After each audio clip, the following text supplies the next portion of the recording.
Sang juara bertahan PSM Makassar sejauh ini, belum mengumumkan sama sekali pemain yang akan bergabung maupun keluar. Hal tersebut tentunya membuat para supporter tak sabar, untuk menunggu pengumuman pemain yang nanti jadi andalan pelatih Bernardo Tavares, untuk musim depan. Dalam bursa transfer, beberapa nama dikabarkan akan bergabung dengan tim berjuluk Pasukan Ramang itu. Nama-nama seperti Rizky Pelu, Ferdinand Sinaga, Ricky Cawor, Muhammad Ridwan serta pemain asing Kaiklin Res pun dikabarkan bakal bergabung.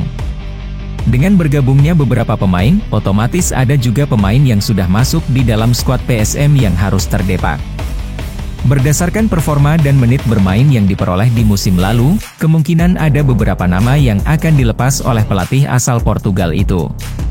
Kemungkinan ada 4 nama pemain yang bakal dilepas, di antaranya ada nama Dalen Doke, Samuel Simanjuntak, Brian Cesar, dan kiper veteran Rifki Mokodompit.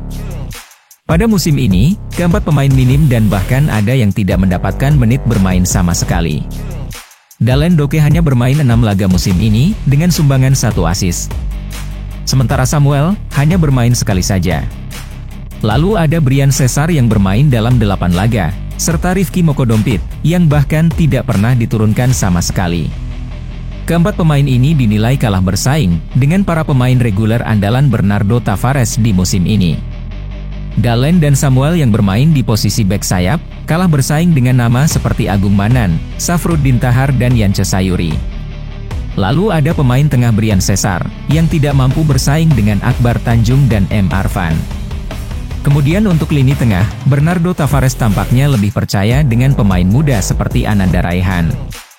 Sementara untuk Rifki Mokodompit yang di musim sebelum-sebelumnya sempat menjadi kiper utama PSM Makassar, tampaknya harus rela kehilangan posisinya dan kini digantikan oleh penjaga gawang yang lebih muda, yakni Reza Arya Pratama.